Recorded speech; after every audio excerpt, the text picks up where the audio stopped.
What's going on, nation? This is an MLB DFS podcast.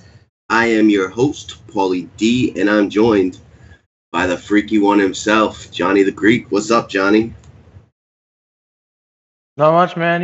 Just grinding it out, bro, like every day. Living the dream. Living the dream, buddy. The DFS life, my friend.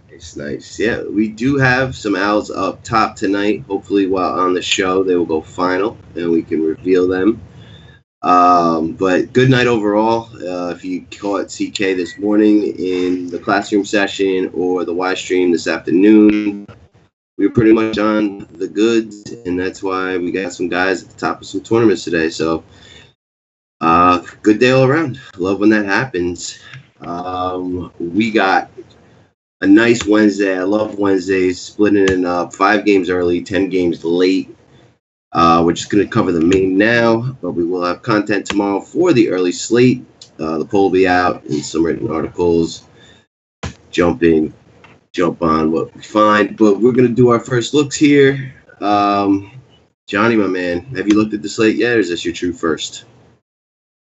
I kind of did a little bit of a browse. I actually kind of like the slate a little bit. I think there's some good aces here, or at least a good ace, and some other pitches that are pretty good spots here.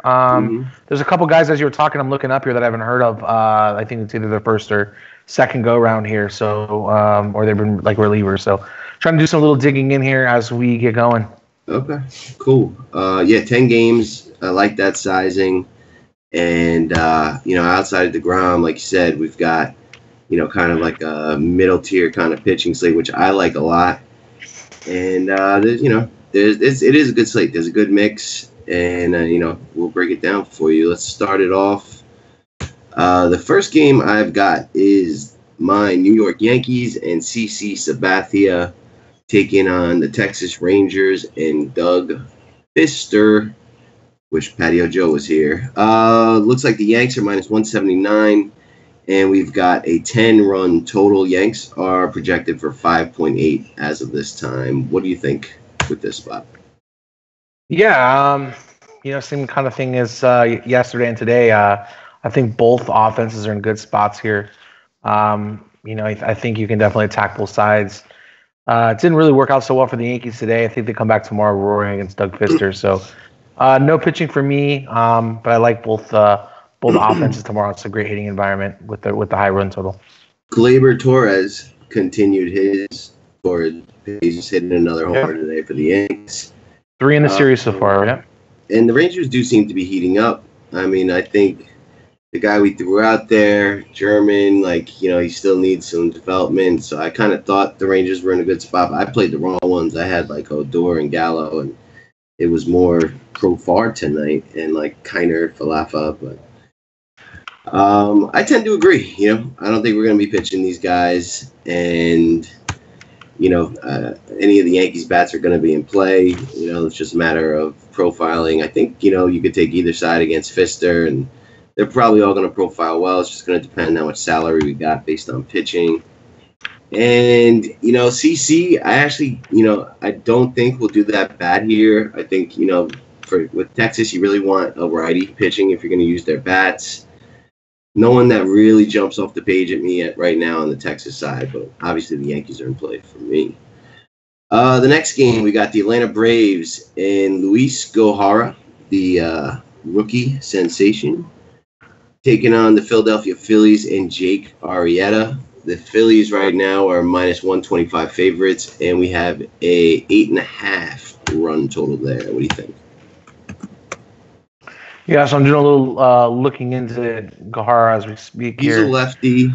Not sure what he throws, but he was one of their more touted prospects. He's definitely been up a little bit this year and a tad last year.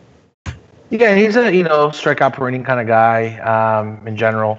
Maybe a little bit more. Maybe he's like a 9.1 strikeout per game kind of guy. So over a little bit, one per inning is his average. he's not a big walks guy from what I see, so that's a good thing. He's decently controlled, so he's like almost 2.5 to 1 in general walks to strikeouts when I look at his higher stuff here. So I like that. I like the Phillies strike out, but I think it's the wrong-handedness for me to throw out against the Phillies. If he was a righty, I'd probably be all in on him at his price. But being a lefty tomorrow, I don't know if I can go here. There's just too much talent at the top of the lineup here with the righties. So I'm probably gonna have an interest in him tomorrow. Yep. Jake Arrieta is just too cheap, but I don't like to play pitchers against the Braves right now unless you're like super elite. So I'm probably going to pass there. But I think you can target some of the bats here. I think Freddie Freeman's going to break out here pretty soon.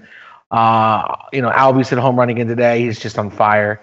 I really like those guys. I like Nick Markakis. He's been hitting really good for average. He's not super expensive tomorrow. So I think you can do a little mini stack here with the Braves. And the Phillies, Rhys Hoskins, he's going to break out soon. He's just too good of a hitter, too talented. I know today he was 3,600. Tomorrow he's 4,100. I think he's in play. So he was a cash game staple today. I think tomorrow, he's still in play at 41. I like it a lot. So I'll definitely be targeting him. All right. Interesting spot in my opinion. Starting with the Phillies and Arrieta, he is cheap. This series has been low scoring.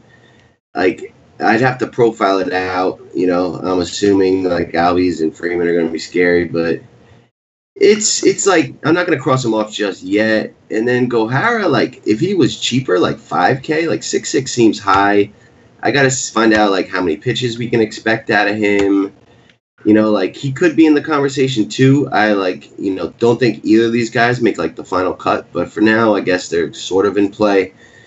And I agree, I think you could do a mini Brave stack. And as far as the Phillies go, I probably don't have much interest. Maybe a 2-man Riss out there, depending. But I don't think I'll have too much Philly interest. This kid's actually supposed to be pretty decent. Next game we got is the Los Angeles Angels and Tyler Skaggs taking on the Toronto Blue Jays and Aaron Sanchez. The Angels are minus 136 favorites here, and we've got about an 8.5 total in this one. What are you doing with this? Man, it's such a difficult slate. We're looking for that SP2 on DK. I really don't like either one of these pitchers tomorrow. Aaron Sanchez is a no play for me. Tyler Skaggs is an okay pitcher, but at 9,600, it's just too much for me. We're gonna have to settle for an SP2 here pretty soon. I think digging down a little deeper, I found one here, maybe two that we can talk about here in a minute. But I don't have interest in either pitcher. Skaggs is more about price, so that's the problem there. But I definitely like these Angels bats tomorrow a little bit here. I think this total is a little too low at 8.5. I think it's going to definitely rise tomorrow, but I think the Angels are firmly in play tomorrow against Aaron Sanchez, and I think you can definitely pick a couple of these bats here against Skaggs tomorrow. Teoscar Hernandez, I can play him almost every day leading off. I like him a lot. Donaldson, he's going to break out of his slump here pretty soon, and same thing with Smoke. So I think 1 through 4 on Toronto's in play tomorrow. It's not a favorite stack, but it's definitely a decent stack tomorrow. Yeah, I agree. I think you could even grab some guys deeper in the lineup too. Pilar, Russ Martin, Kendrys Morales even. No slider from Skaggs, and you kind of want that versus Toronto.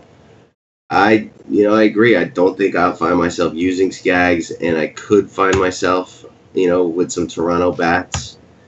Probably more like an MME, not on a main team, but we'll see. Yeah. We'll see how those profiles look. And then, you could play both sides of the plate against Sanchez. So, even though they're predominantly righty, I don't mind some of the Angels bats.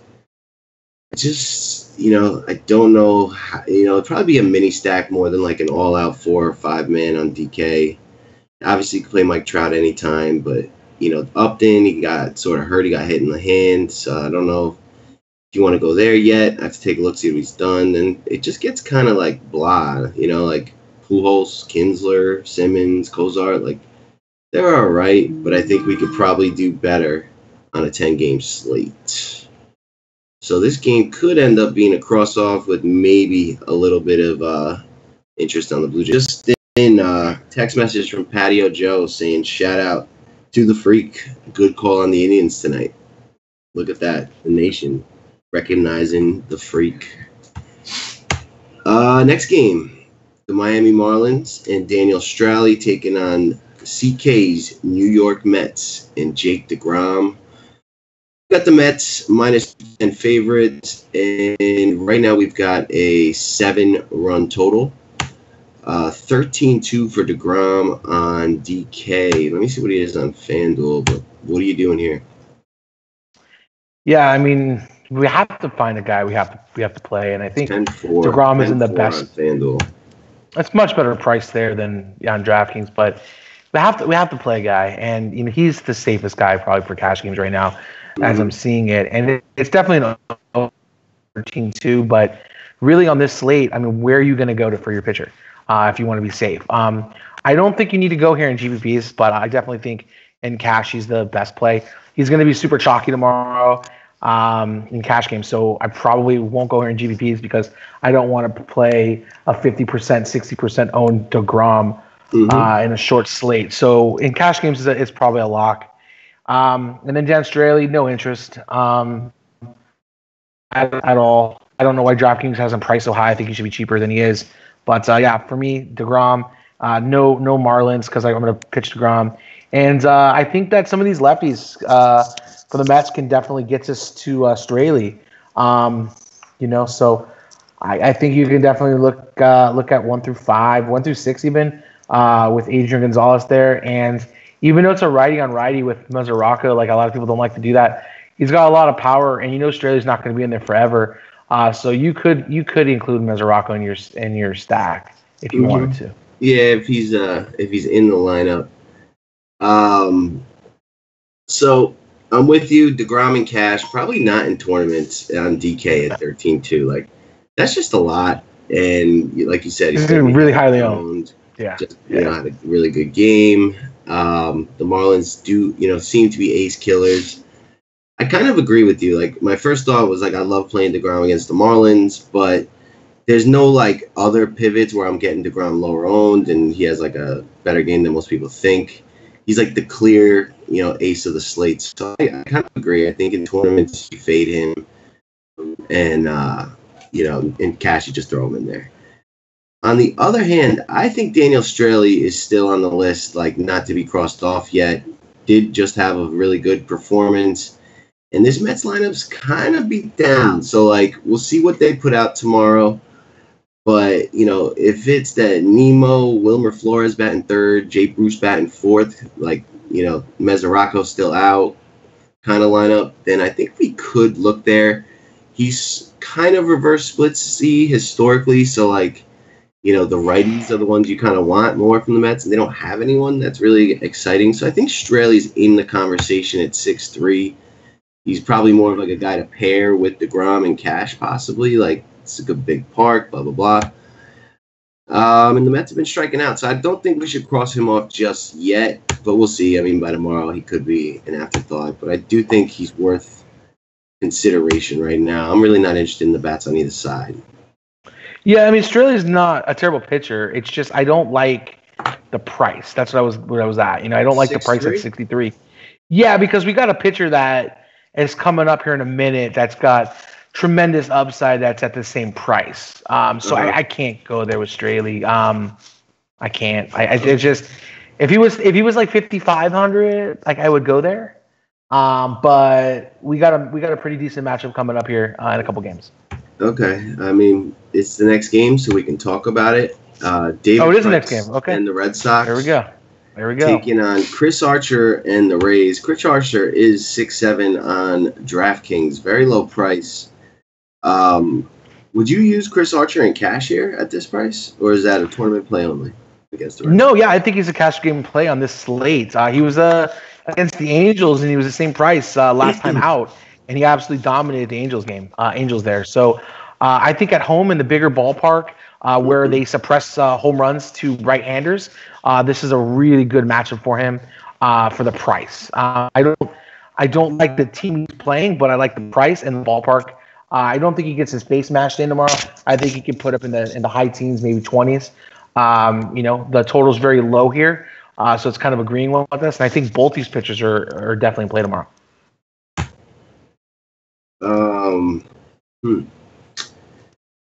So he faced them once this year. Didn't have that good of a start. 6 innings, 6 Ks, gave up a homer and 4 earned. That was at home as well. And then in the last 2 years, he's just not done well against them at all, anywhere. It's risky. I don't think it's a cash play, in my opinion. Boston's just too hot.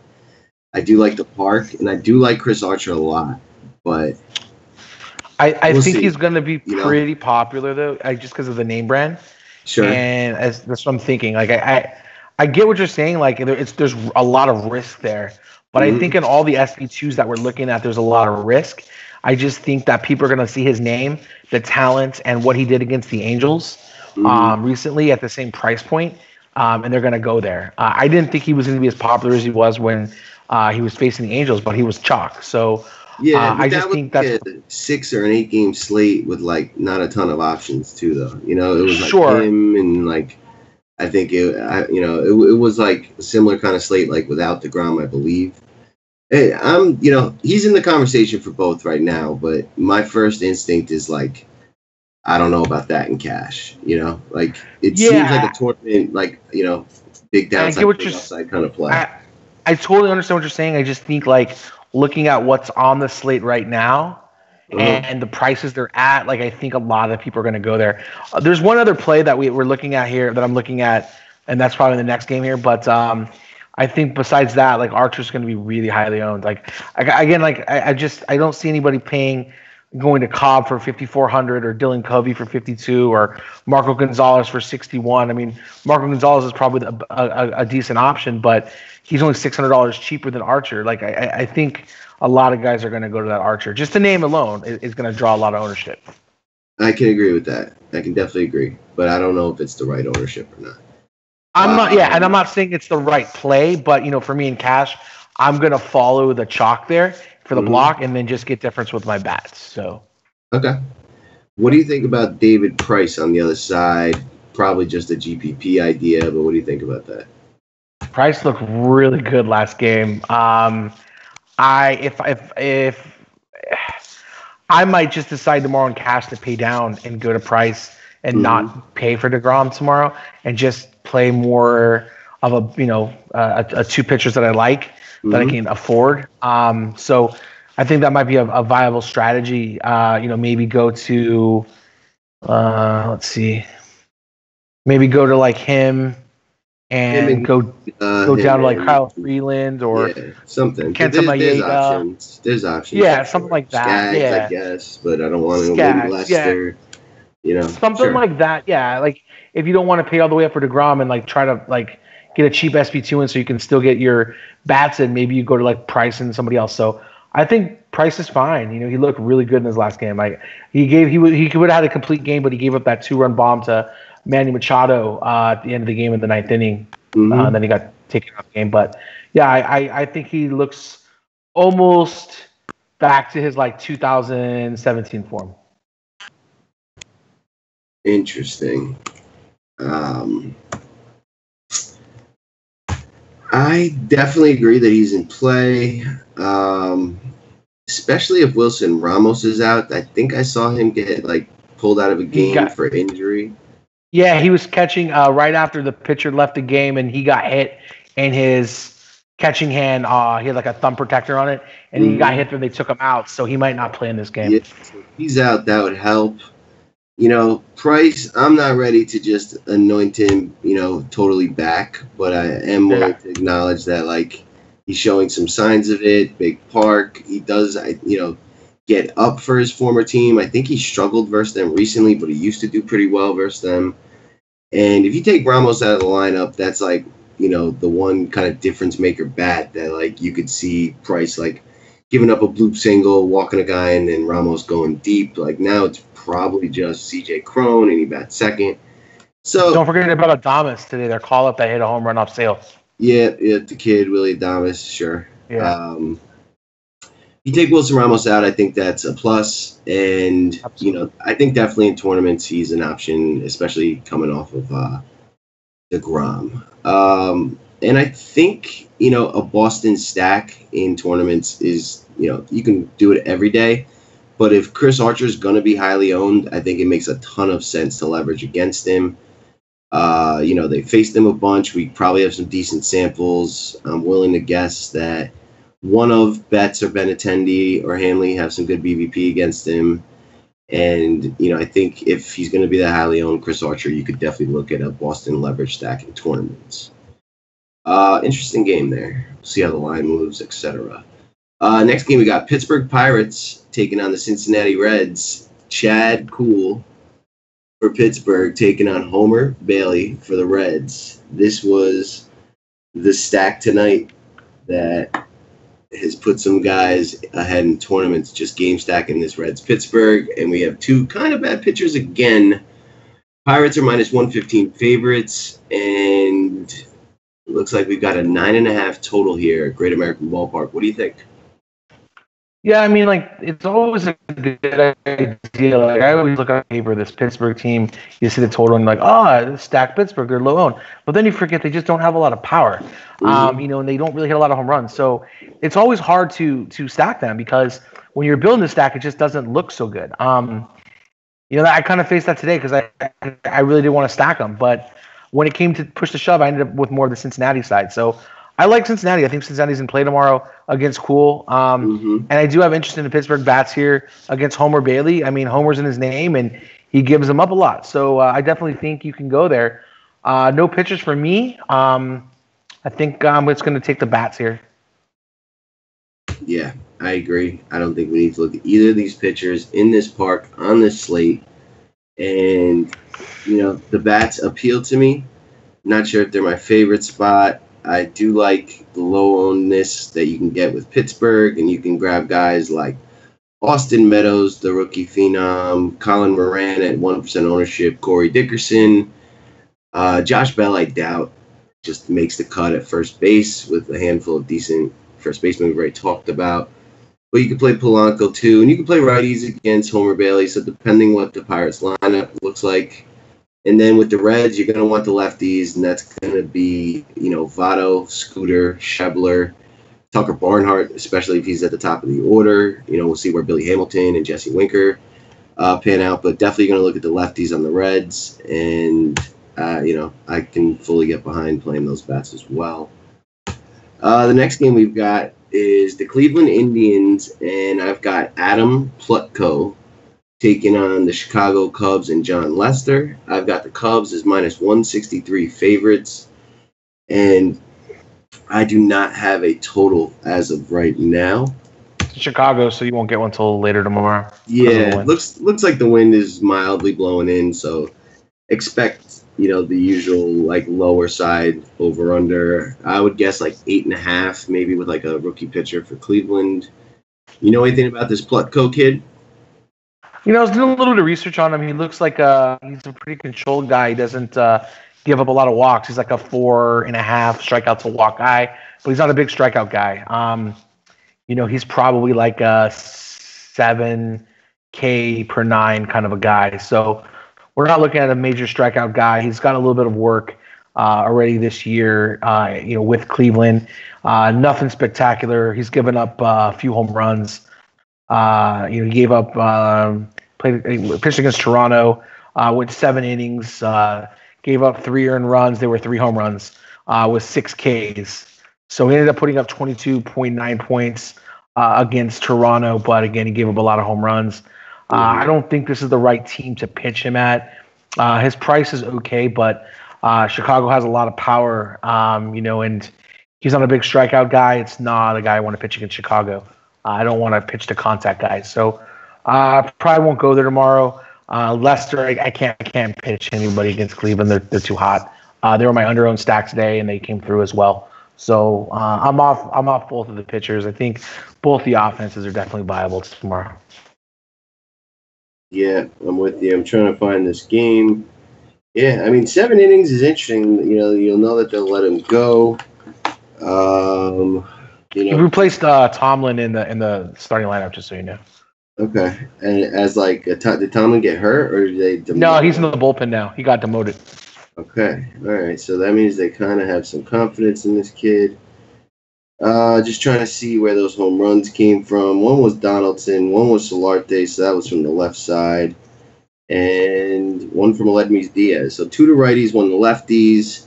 Looks like you could pick on this kid from both sides. He's throwing a 91-mile-per-hour fastball and then some sliders. Nothing too special there. Definitely strikeout sliders against Toronto. Yeah, so definitely think you could get some Cubs ownership here. And then you said you like the Cleveland bats. You don't have interest in Lester? Yeah, no interest in Lester tomorrow. I think I have to look at the wind here. But yeah, I like these guys blowing in, 5 blowing in. Or something. Yeah, I mean, if it was like 10 plus miles an hour blowing in, I might have an interest in Lester a little bit.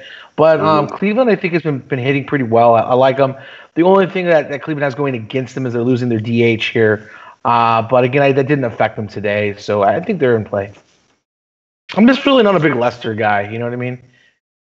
You get Lindor, gets on base, and steals a base, maybe 2. Yeah, I mean, that's always a possibility with Lester. Coming in decent form, had a pretty good game against the White Sox and then Cincinnati. I believe Cleveland struggles a little bit versus lefties than versus righties. I think he's in the conversation towards the bottom of the list. Probably won't be in the conversation by the time we start tomorrow. Did face the Indians once this year, went 7 innings, lost 4 Ks, 2 walks, 4 hits, gave up 3 home runs in Cleveland, and that's the only time he's really faced him in a minute. He's definitely interesting. I gotta dive in, gotta profile, gotta see what kind of lineup we get from Cleveland. Probably don't end up on him. It's just the problem with Cleveland. It's just all that 4 strikeouts. There's not a lot of strikeouts to be had here, so I just don't know if I can pay the price for the strikeout lack. I agree. It is nice that they pick up a pitcher though. Lose the DH. It's in play. Let's not cross it off just yet on a first look, but I'd probably no for sure. Like I'm not a Lester guy either. I don't want to end up on him, so I try not to. Next game we've got is the Baltimore Orioles and Alex Cobb taking on the Chicago White Sox and Dylan Covey. We got the Orioles favored -130, and I've got a 9.5 total here. What do you think? Yeah, I'm surprised this total's not a little bit higher. These are 2 pretty bad pitchers. Cobb's looked a little bit better than he did in the start of the year. He's not completely getting obliterated, but he's still not a good pitcher in my opinion. And Dylan Covey, he's been bad ever since he came up with the Marlins. So I have no interest in them. I do have some interest in the Baltimore bats tomorrow. I think you can look at almost any of these guys here, 1 through 7, maybe even 1 through 8 with salary saver in Peterson tomorrow. And on the other side here, Yohan Moncada, he's a GPP play for me, but if he gets hot, he can definitely take Cobb deep and have a good game. And I like a little bit of Wellington Castillo tomorrow, and some of these other lefties here are fine, like Palaka and Garcia here. But yeah, it's not a lot of interest here, mostly on the Baltimore side. Yep. I think it could be a good spot for bats. As you mentioned, 2 bad pitchers, a good park.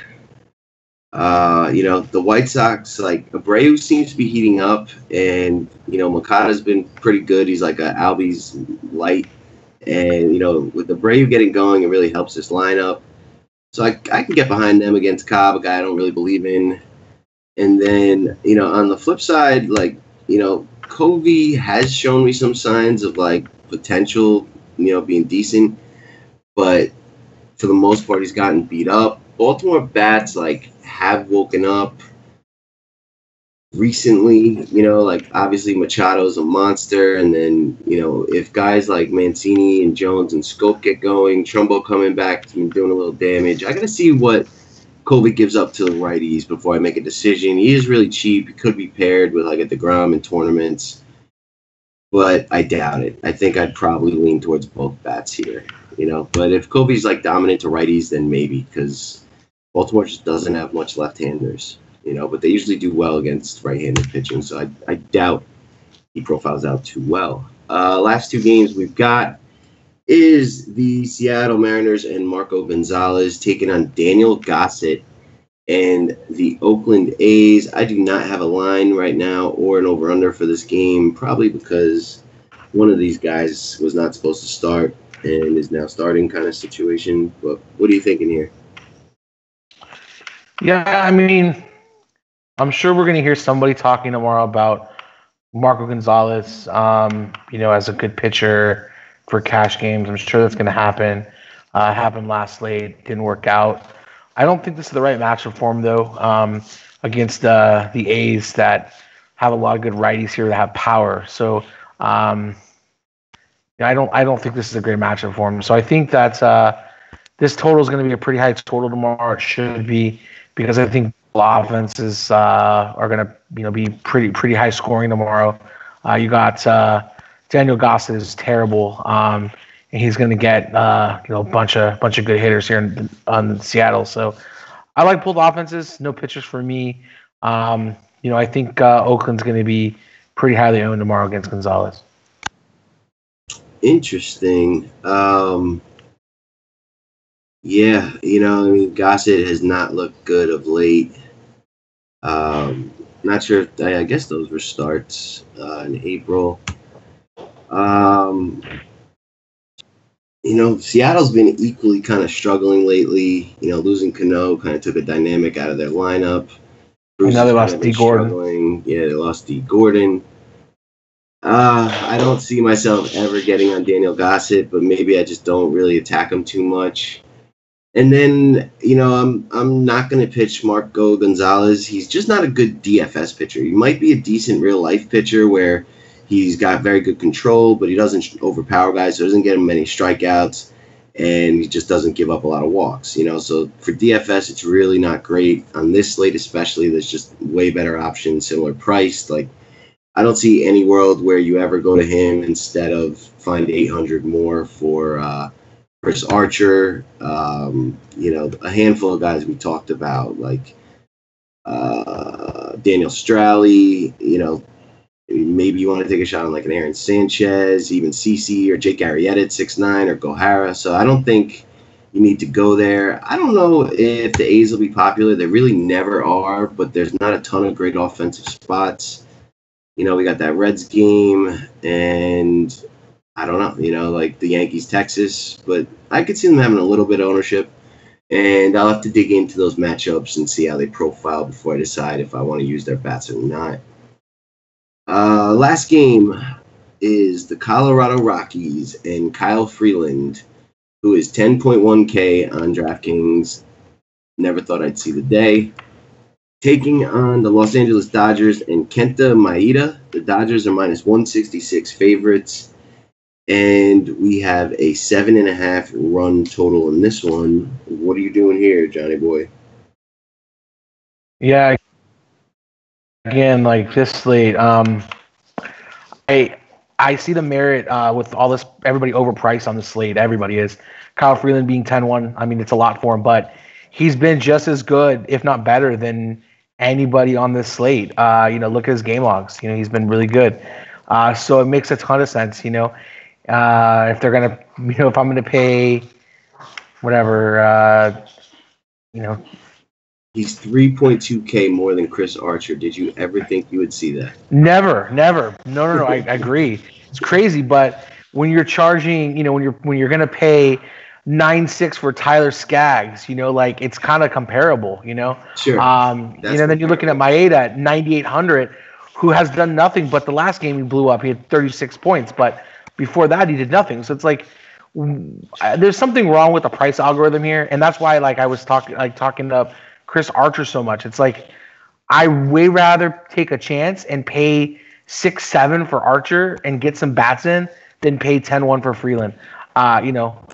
So it's tough. This slate looks, at first glance, looks a little tough.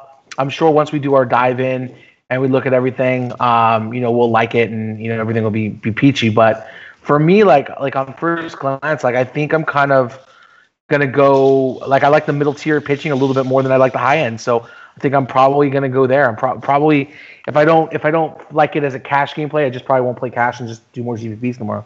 But yeah, for me, Rockies, I don't like them tomorrow. The bats, I don't have interest in either side. The Dodgers have been pretty cold. I do have some interest a little bit in Freeland. I just don't like the price. And then Maeda, like again, I like the spot for him, but I don't think I could pay $9,800 for him. So that's just such a difficult situation. I hear you. I did sort of block you out at the end there because I got a text from CK. One of our members is currently winning the $2 Big Two on DK. He is up by about 9 from second place for $5,000. That would be an awesome win. That kid has been in all the classroom sessions lately in the chat. He's been putting in the work, so this is really a well-deserved win if he gets there. Really awesome to see a guy like, I've talked to him like personally. He's like, I didn't even really play baseball, and like you guys kind of got me into it, and now I'm like, studying launch angles and looking at profiles. I didn't even know this stuff existed, so it's really cool. In a short time, I really hope he hangs on. There's like this annoying Mariners game that's in the 10th, and the Mariners just took the lead, so hopefully they can end that. Not that there's much ownership in that game. The biggest threat to him is like 30 points away with, I'm going to guess, like a Arenado bat or something. That's awesome.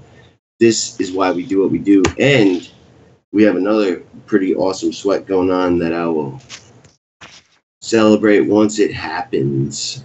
So, going to be an awesome night for the nation. Johnny, big part of that's you, man, with the article that's been on fire lately, man. Really, really awesome to hear. Really Thanks, awesome. Man. Yeah, I do it for the nation. Like, these are the kind of things why I do what I do, Yeah, man. Love it. Love the nation, brother. Things for the nation. Freaky on a Tuesday. Jesus. I didn't even know that you had that in your rep. Too funny, brother. Yeah. Getting back to this game, I think you can definitely pivot to Freeland in tournaments, depending on how that Dodger lineup looks, but they struggle versus lefties, and he's been doing well. It's a big park. Hopefully he gets a good umpire. Something, he's definitely on the list, and like in the middle, he could end up being like a tournament guy. Maeda's interesting too. The Rockies just, don't seem to have it right now. It's like, it's minimal hits, not much power going on for them right now. Like, you can pretty much take anyone. Maeda's guy that can, get rolling, get some strikeouts. They strike out a bunch. So definitely could see some interest here in the bats. In the arms. And like, I'm not going to use the bats, but I can understand going a little mini on either side, especially some of the better players, like a two-man, just because they got some talent on both sides here. But I think this is a game you're going to be looking at the arms more than anything else. Agreed. So that is going to do it for the game by game. Let's do some pitchers, let's do some stacks, and then let's do some dongs, and then we will get out of here. Hopefully those other games can end while we do this, and we can celebrate the nation as they are sweat tan right now. So, Johnny, give me your 3 favorite arms. Yeah, so, and I'm going to do it based on price. I'm not going to tell you cash or whatever, because I got to look in more. But per dollar for me, like I love Price tomorrow, and I love Archer. I think these guys are priced very well tomorrow. I like them a lot tomorrow, based on price again. And then I think the guy that's got the most talent on the slate, I just don't like his price, is Jacob deGrom. So I'm going to go there. I'm going to say deGrom, Price, and Archer, my 3 favorite arms. Who was your first? Archer, deGrom, and who? It's Price, Archer, and deGrom. Price. Okay. I definitely like deGrom. I agree he's the cash game guy. And right now my thought is fade him in tournaments. But there is a chance too that you need him in tournaments where like he puts up a 40 and the next closest guy is like 25-ish on the slate. So, I got to think about that some more. Look into some of these other pitchers, see if I can, really like feel confident that a Price or a Maeda or something will get me close enough to DeGrom to be worth it point per dollar wise, et cetera, or maybe even outscore him. So I got DeGrom.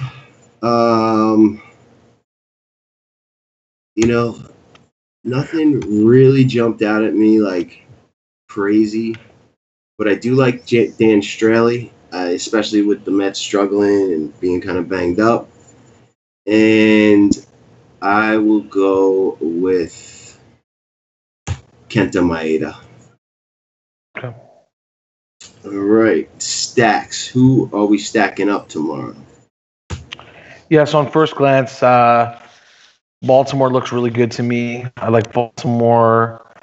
I think Cincinnati is in a good spot against Cool. And I will go with the A's. You gave me A's and who? Baltimore. A's, Baltimore. A's and Cincinnati. Cincinnati. I left that Yankees Rangers one alone. Yeah, I mean the Yanks are definitely. People should know to play on. It's such a high. Yeah. I like the idea of taking some Cubs tomorrow, and I think I am going to. I'll go with Cincinnati getting the Chad Cool and then that Pirates bullpen. We'll see. There's a couple spots I like on offense. And give me the home runs, Johnny. Who's going long tomorrow? Are we going to include the big total here in Texas, or you want to leave that one out? You can do whatever you want, my friend. Okay. So Rhys Hoskins going to hit a home run tomorrow. Rhys, he hit one, not tonight, but 2 nights ago. Could be harbinger of things to come.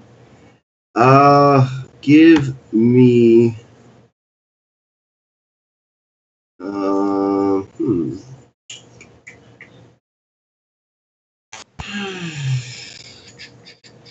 Give me Ian Happ. He's been hot. I like really hot. Yeah. For the Cubs. And he's that guy that if he's hot, you want to ride it because he just hits in multiples. Yep. Yeah. Let's see. I am going to go with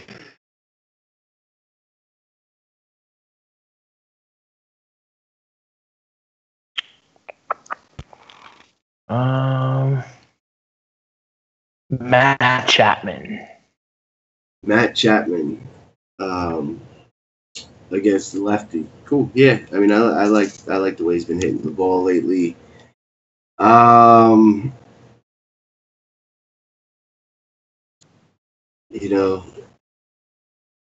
My bias and hate for the Red Sox is not going to allow me to say Mookie Betts, but I got to admit, like, the guy just homers every day. And, man, he's a good player. But I'm not going to say him, so give me Josh Donaldson tomorrow. I like it. I am going to go with, let's see. I like someone in that same game. I'm going to go to Teoscar Hernandez tomorrow off Skaggs. Nice. And my last guy will be Jose Abreu, White Sox, off of Alex Cobb. I like it. I could see that. Cool. So, if you haven't joined the nation, I don't know why you don't try us out. $2.50 for a day pass. Days when there's an early slate, we do not do the class session, but we do have content for both the early and the main slates. And then days where there are no early games, we have been holding the class session, which is starting to pay off. in big ways. If you are watching us on the YouTube, on the Twitch, the Facebook, the Twitter, the Podbean, the iTunes, and everything else, please give us likes, follows, thumbs ups, shares. It really helps. 5-star reviews. Needed to keep providing the Wise Take podcast to the Wise Take Nation so we get some more wins like we're on the verge of tonight.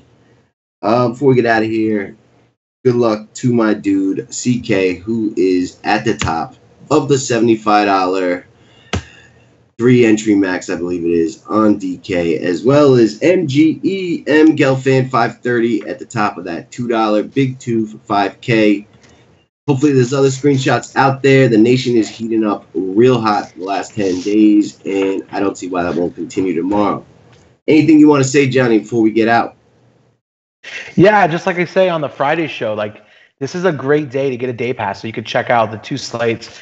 You get double content. You get the the GPP article in the morning, and then my cash game article in the morning, and then you're going to get the main slate the same. Plus, you get the Y stream. So it's a great deal. Like literally, you could try us out. I think you really should do it. There's no better time than now. We're hot. I mean, we're printing out money every day. If you're reading that cash article, you're making money on a consistent basis. And then just the tournaments are just extra. Any extra money you can make, you hit one of these GPPs, it can be life changing. There's big money out there every day. When Johnny is in full freak mode, you do not fade his article. And if you take day pass tomorrow, you get to see Johnny getting freaky on a Wednesday, which I wouldn't want to miss. So, good luck to the nation. Great night tonight for Johnny the Freak and myself and the entire Wise Take Nation. We are out. Ship it. Yeah.